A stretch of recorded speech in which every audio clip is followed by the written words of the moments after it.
बच्चों, स्वागत है आप सभी का चैनल लक्ष्य में। सर्वप्रथम आप सभी को दिवाली की हार्दिक शुभकामनाएं। जैसा आप सभी को अवगत है कि मैं आप सभी को लंका दहन कवितावली मैंने पढ़ाया था, जो मैंने समाप्त कर दिया। आज मैं तुलसीदास द्वारा रचित गीतावली को पढ़ाऊंगी। तो गीतावली भी जो समन्वयकारी महान संत कवि गोस्वामी तुलसीदास राम कथा पर आधारित काव्य ग्रंथ है।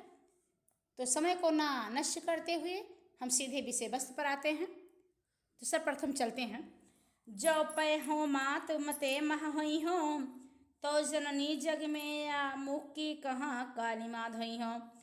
क्यों हो आज होत सुच सब तन, कौन मानी है साची। महिमा मृगी कौन सुकृति की, खल बच बिसखन बाची। गही न जात रस ना काहू की, कहो जाय जोई सूझे। दीन बंधु करुणा सिंधु बिन, कौन ही एकी बूझे। तुलसी राम वियोग विषम विष बिकल, नार नर भारी। भरत स्नेह सुधा सींचे, सब भय ते समय सुखारी। जो पै हो मातु मते मह हुई हो।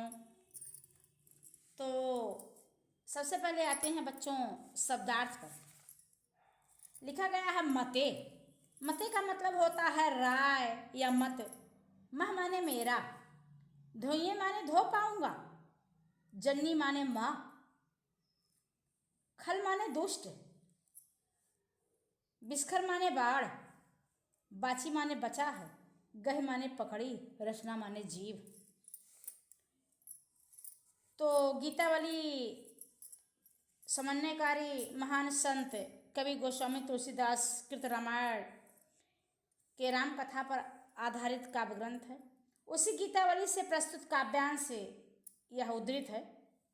इस पद में भरत अपने मन की व्यथा को व्यक्त कर रहे हैं। तो देखते हैं क्या कर रहे हैं। प्रसंग पे आते हैं। कैकेयी के कारण राम को वनवास से मिला। वह सीता और लक्ष्मण सहित वन को प्रस्थान कर गए। इस घटना के बाद भरत जब ननिहाल से अयोध्या लौट कर आते हैं तो उन्हें सारे कुचक्र का पता लगता है।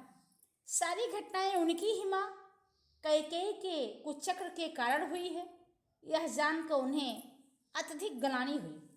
वे माता कौशल्या के पास जाते हैं और निवेदन करते हैं कि हे माँ, इस घटना चक्र में मेरी जरा सा भी राय नहीं है, अर्थात मैं इस घटना चक्र में किसी ही प्रकार से संबंधित नहीं हूँ।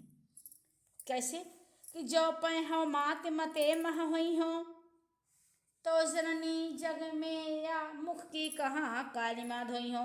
भरत अपने मन की व्यथा को माता कौशल्या से व्यक्त करते हुए कहते हैं कि हे माता, इस घटना चक्र में मेरा तनिक भी हाथ रहा हो तो मैं संसार में इस मुख की कलंक काली माँ कहाँ जाकर धो पाऊंगा। क्यों हो आज होत सुच सब तन, कौन मानी है साची। आज मैं चाहे लाख सौगंध खाऊं, किंतु मैं दोष मुक्त नहीं हो सकता। मेरी बात को कौन सत्य मानेगा। इस संसार में कोई ऐसी पुण्यात्मा नहीं बची है कि महिमा मृगी कौन सुकृति की, खलबल बिचकन बाची, कि जिसकी महिमा रूपी हिरनी दुष्टों के वचन रूपी बाढ़ से बची हो।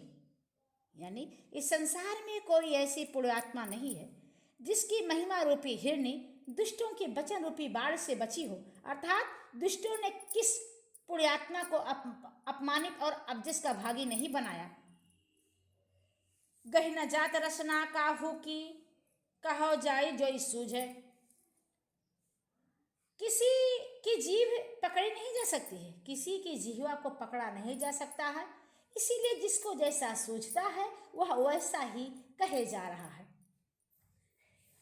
दीन बंधु करुणा सिंधु बिनु, कौन ही ये की बूझे। करुणा के सागर दीन बंधु राम के बिना मेरे हृदय की बात कौन समझ पाएगा। तुलसी राम वियोग विषम विष बिकल, नार नर भारी। तुलसीदास जी कहते हैं कि राम के वियोग रूपी कठिन विष से जब सब अयोध्या के नर नारी व्याकुल हो रहे थे, उस समय भरत स्नेह सुधा सींचे, सब भय ते समय सुखारी। उस समय भरत द्वारा प्रेम रूपी अमृत से सींचे जाने पर सबको बड़ी शांति मिली। आते हैं काव्य सौंदर्य पर। भाषा आपकी ब्रज भाषा है, छंद आपका गेय पद है, शैली आपकी मुक्तक है, रस आपका शांत है, गुण आपका प्रसाद है, अलंकार आपका रूपक एवं अनुप्रास है, सब शक्ति आपकी लक्षणा है। चलते हैं अगला पद। मेरो सब पुरुषार्थ थाको, विपद बटामन बंधु बाहु बिनु करो भरोसो काको। सुन सुग्रीव साचो मोह पर फेरो बदन विधाता, ऐसे समय समर संकट हो तजो लखन सो भ्राता। गिरि कानन जई हैं शाखा मृग हो पुनि अनुज संहाती, हुई है कहाँ विभीषण की गत रही सोच भर छाती। तुलसी सुन प्रभु बचन मात भालु कपि सकल बिकल हिये हारे, जामवंत हनुमंत बोली तब अवसर जाने प्रचारे। आते हैं इसके शब्दार्थ पर। लिखा गया पुरुषार्थ यानी पुरुषार्थ, ठाकुर माने थक गया है, विपद बताना विपत्ति को बांटने वाले, बंद बाव भाई रूपी भुजा, मुँह पर माने होता मुझसे, समर का मतलब होता युद्ध, बदन माने मुख, विधाता माने ब्रह्मा जी, समर माने युद्ध, कारण माने वन, शाखा मृग माने होता है बानर बंदर, संघाती माने साथी, कपि माने बंदर, विकल माने दुखी, अवसर माने अवसर। अब चलते हैं इसके प्रसंग पर। इन पंक्तियों में लंका युद्ध के समय लक्ष्मण के मेघनाद शक्ति लग जाने पर श्री राम के विलाप और उनकी मारवी दशा का चित्रण हुआ है।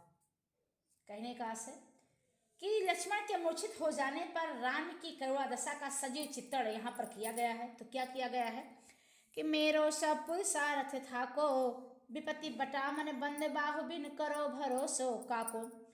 श्री राम एक सामान्य व्यक्ति के समान विलाप करते हुए उपस्थित लोगों के समक्ष कहते हैं कि मेरा संपूर्ण पुरुषार्थ थक चुका है। मेरो सब पुरुषार्थ थाको, मेरा संपूर्ण पुरुषार्थ थक चुका है, क्योंकि विपत्ति बटामन बंद बाहु बिन करो भरोसो काको। क्योंकि विपत्ति को बांटने वाली भाई रूपी भुजा यानी लक्ष्मण के बिना अब मैं किसका विश्वास करूं, किस पर भरोसा करूं। सुन सुग्रीव साचो मोह पर फेरो बदन विधाता। हे सुग्रीव, वो सुग्रीव को संबोधित करते हुए कहते हैं कि हे सुग्रीव सुनो, मैं सच कहता हूं कि मुझसे विधाता ने मुंह फेर लिया है। इसीलिए ऐसे समय समर संकट हो तजो लखन सो भ्राता। इसीलिए इस विपरीत समय में जबकि युद्ध का संकट उपस्थित है, मैं लक्ष्मण जैसे भाई को खो दिया है। अब क्या होगा। गिरि कानन जई हैं शाखा मृग हों पुनि अनुज संहाती। सब बानर तो वनों और पर्वतों पर चले जाएंगे और मैं भी अपने भाई लक्ष्मण का साथी बन जाऊंगा, अर्थात मेरी भी मृत्यु हो जाएगी। होई है कहाँ विभीषण की गत रही सोच भर छाती। यह सोच से मेरी छाती भर आती है कि अब उस विभीषण का क्या होगा जिसे मैंने राजा बनाने का वचन दिया है।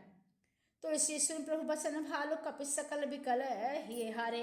तुलसीदास जी कहते हैं कि प्रभु श्री राम के करुण वचनों को सुनकर सारे भालू और बंदर हृदय से दुखी हो गए।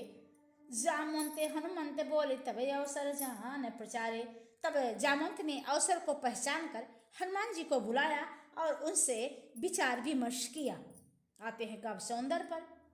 भाषा आपकी वही बेटा ब्रज भाषा, छंद आपका गेय पद, रस आपका करुण है, शैली मुक्तक है, रस करुण है, गुण माधुर है, अलंकार अनुप्रास और रूपक है, सब शक्ति लक्षणा है। बस आज इतना ही। धन्यवाद आप सभी को।